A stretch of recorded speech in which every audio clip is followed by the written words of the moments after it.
উঠিব নোৱাৰে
বশিষ্ঠ মুনি আহি ৰজা হৰিচন্দ্ৰৰ আগে কৈছিল ৰজা হৰিচন্দ্ৰ যিহেতু তুমি মুখেৰে বাক্য কৰিছিলা যে তোমাৰ পুত্ৰ সন্তান হলে সেই পুত্ৰক যজ্ঞত বলি দিম বুলি মুখেৰে বাক্য কৰিছিলা গতিকে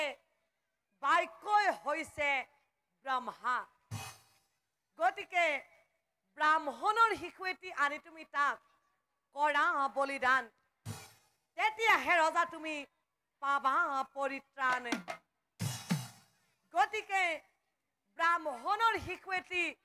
আনি তুমি তাক কৰা বলিদান তেতিয়াহে ৰজা তুমি পাবা পৰিত্ৰাণ এই উপদেশ আদিয়া মুনি আবিদায় মা আমন্ত্ৰীগণক চাই ৰজাই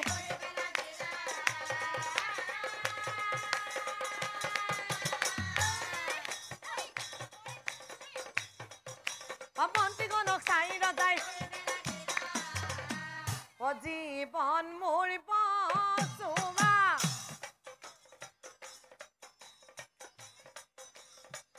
অ মন্ত্ৰীগণ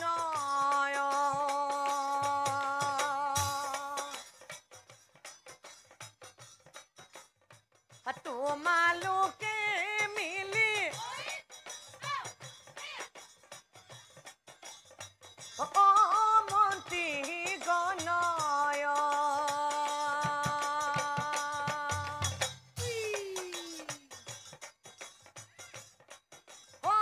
ব্ৰাহ্মণী খুৱেটি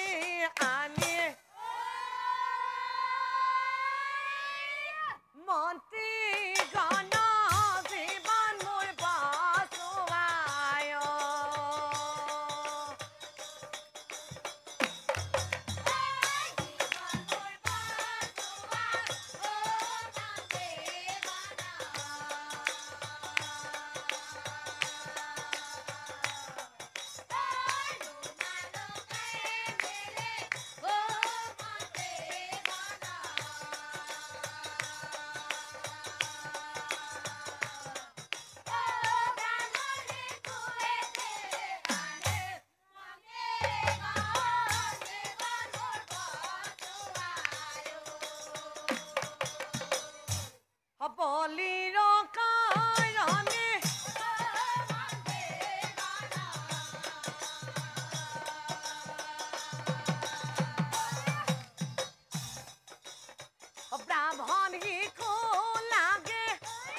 ৰজাৰ বচনে পাত্ৰ মন্ত্ৰীগণে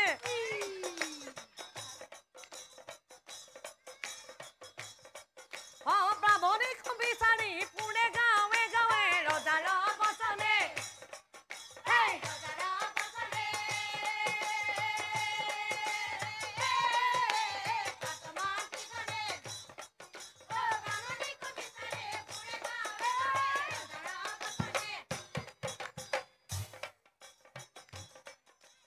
বিচাৰি বিচাৰি মন্ত্ৰী ভাগৰি পৰিলা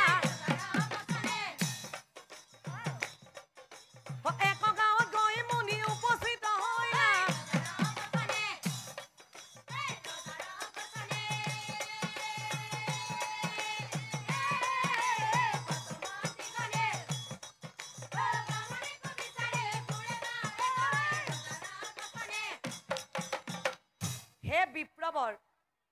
হে বিপ্ৰবৰ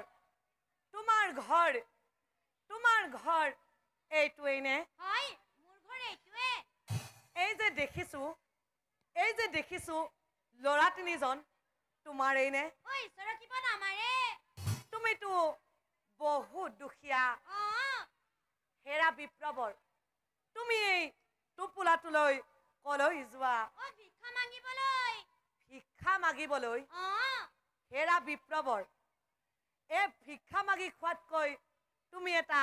কাম নকৰা কিয় কি কাম খুজি মাগি তুমি আৰু